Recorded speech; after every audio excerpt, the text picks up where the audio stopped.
Hey, what's up, everybody?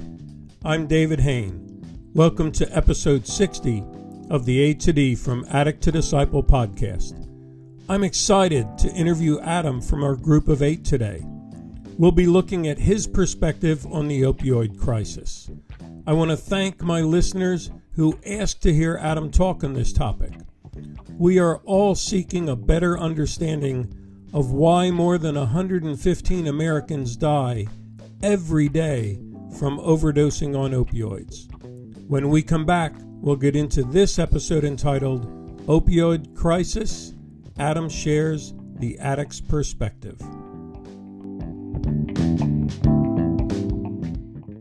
And Adam, welcome.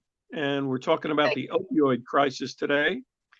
And I'd like to start out by asking you, in your mind, when was your opioid crisis? When did the problem really become a crisis? I'm sure the listeners would love to hear an addict's perspective and a guy in recovery's perspective. Absolutely. Thank you for having me again, Dave. My perspective on it, when it became a crisis, I want to say it was 2012. I'm 39 now. I have been an opiate user from the age of 15. I was that guy that always thought that I didn't have a problem because I still held a job. I still paid my bills. My family didn't know I was using. But although it became a crisis in 2012, when my life was spiraling out of control, I was on the verge of losing a job, which I was asked to step down from. An amazing job. I made extremely good money, extremely good insurance. The company took care of me in ways that I never thought would be possible. I started using heavier, and then I started seeing that it was getting out of control to the point that I started selling to support my habit. Then I was late on car payments. I was hiding money from my spouse. I was not going to family functions. I wasn't answering phone calls from family. I was dependent on the drug to the point that I would have killed somebody to get that next fix. When I ended up in the hospital several times from it, I realized that I definitely had a problem. I had spiraled out of control. My relationship was being destroyed from it. And I was realizing that it was taking a toll on my relationships with my family, my spouse, my kids, my job, friends. So it was like I purposely got high to the point that I blacked out and I wrecked my vehicle, almost died. I knew then that I definitely had a problem and that the crisis was out of control. It was to the point that if I did not get help at that moment and do something to change it, then the process was just going to be worse. Yeah. So I would say 2012 was definitely the timeline that it was completely out of control, that I definitely realized and came to understand that I was an addict and that I had a problem. Right. And I appreciate your openness and honesty there, because often people talk about hitting rock bottom, and a near-death experience or an overdose can be a rock bottom. But, a lot of us in addiction just sort of bounce when we hit rock bottom, and we are right back into using, and we head out on our next run. And I heard an interesting thing in what you said about the car accident, blacking out. And I hear this a lot from heroin addicts, and that is, you know, I'm not trying to kill myself. I don't want to die today, but I don't really care if I die today. Did you go through some of those same thoughts? Absolutely. I got to my addiction was so bad that it put me in a depression that was out of control. I was I was numb. I couldn't feel anything. I didn't want to feel anything because my addiction was so strong, and it was like this monster that just consumed me to the point that I didn't want to return. I didn't know how to. I didn't want to return, and I didn't know how to return from it. I didn't know how to get myself out of that closet from that. So it was many times I would do so much heroin that uh, I didn't care if I died. You know, I took that chance that if I died, oh well. I was so consumed by it. Mm. Yeah. And, the I saw this a lot down in Kensington when I worked on the streets there. When guys would hear that people are overdosing, they would be rushing around the streets. And these are heroin addicts that don't really rush to anything, but they'd be rushing around the streets to say, man, what did they get? What did it say on the packet? Was it Hero? Was it, the Titan? What was it this week that's bringing these overdose? I want to find that sort of almost death high. Absolutely, absolutely, and that's how I was. It was to the point that I asked people, um, where the best dope was, heroin, and they would say to me, "Oh, so and overdosed, and these are the bags that they were getting." So it's like a mad dash. It's like a rat race.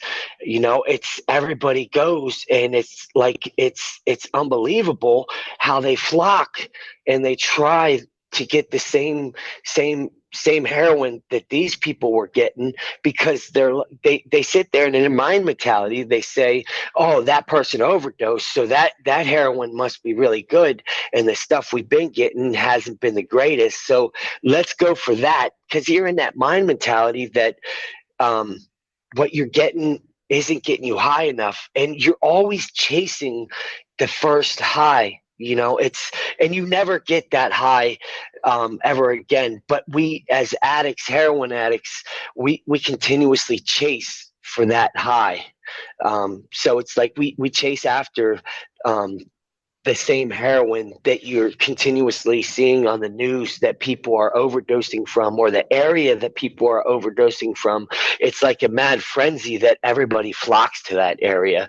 And as addicts, we're more than willing to take the chance to chase that high and chase down that heroin to get that high, expecting to get higher than what we did originally. Yeah, it's that sort of crazy thing where, you get so quickly physically dependent on heroin to just feel normal, when you wake up, that it's not even about the high very quickly. It's about not being sick. And so when Absolutely. you hear that opportunity to actually feel the rush of a high again, that creates that frenzy amongst the addict community. So, Absolutely. so in the midst of that sort of frenzy, that hopelessness, that chasing the first high all over again, how do you get to the point where you get help, where you just say to yourself, you know what, I need help and I don't know how to find it, but I'm going to try? For me, I can only speak from my experience and my situations that have come. Uh, you have to be at a place that you are ready to make that change. They say you got to hit rock bottom. And my thoughts on the whole rock bottom thing is, rock bottom is what you want to make it. If you are sick and tired of the waking up and having to get a fix to be well. If you're, you know, if you're tired of destroying your life and destroying others around you, um, that's when I feel you come to this agreement with yourself that, like, hey, I've hit rock bottom. This is my rock bottom. We're ready to make that change. If we don't come to an agreement with ourselves, anything anybody says to us, it's not going to matter. You can talk to somebody till they're blue in the face, and until they're at that place where they're ready to make that change, it's not going to happen. So for me, it was me blacking out, having an accident, almost losing my life, and waking up with my father next to the bedside in the hospital saying to me, you almost died, that you have to make a change. Are you going to make a change here, or are you going to continue on this cycle? It took for me to see the disappointment in my parents' eyes, in their face, to realize that I was destroying my life, and that I was on this path that was just it was just pure destruction. It took that for me to realize that I needed to change something, and that I didn't want to live this way anymore. Yeah. So you've been, sort of down the road of finding treatment more than once. So we can have that moment when we know, man, my next run may be the last one that I have in me as far as living or dying. But yet we can then make that run at recovery and that run at sobriety, but keep finding this isn't the right place for me, or I'm not really ready, or what have you. So what would you say to someone who's ready to seek treatment, as far as how to make it work? My recommendation would be to either call a helpline, a crisis line. You can even go into your nearest police station and ask for help, and they're to the point now with the opioid crisis that they're more than willing to help addicts get clean and get help that they need. You can go into a hospital, and you can tell them that you're an addict and that you're seeking treatment, and the hospital will go about getting you treatment and helping you in that direction. There's so many different ways with social media. There's so many crisis lines. There's so many helplines. There's so many people out there that are more than willing to help you. Is all it takes is that addict to reach out and tell somebody that they want help. With the opioid crisis the way it is, I have seen nothing but great results from people from addicts that step up and they say that they want help. I have not seen an addict that has stepped up that has not gotten help. So the help is there, but the addict has to reach out. Nobody can help you unless you step up and you ask for it. Family members would, if you have family, friends, even employers. I've seen a lot of employers that see that their employees are addicts and that they need help because they're messing up on the jobs, and they're more than willing to put them through counseling and still hold their job until they're done with all their treatment. So I mean, it comes to a point that the addict has to step up, has to reach out. I know that they're going to be scared, although the process is usually a very comfortable process, because most organizations are very heartfelt toward the addict, because that's what they're going for, and they're more than willing. I have experienced nothing but love and care and calm and patience with each organization I've dealt with, whether it be probation, parole, police, any of those. It's been nothing but love. Awesome. Awesome. I think a closing comment that I'd really like to hear from you. I hear from those parents who say, finally agreed to go to a treatment program, and they've been there one night and they're already calling me up saying, I can't handle it here. Please come get me, take me home. I can't stay. What would you say to those parents? You can encourage them, you can comfort them, but give them tough love. Explain to them that this process is not going to be easy. It's going to be hard. Think of it this way. In our addiction, we dig a hole and we keep digging and we keep digging and we keep digging. In order to get out of that hole, it's going to take a lot of work. They say that you can't take an elevator in addiction or an escalator in addiction. You have to climb them stairs yourself.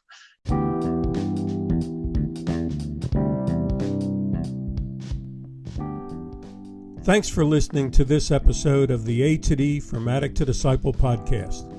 If you enjoy these podcasts, please share the link with your friends and contacts around the world.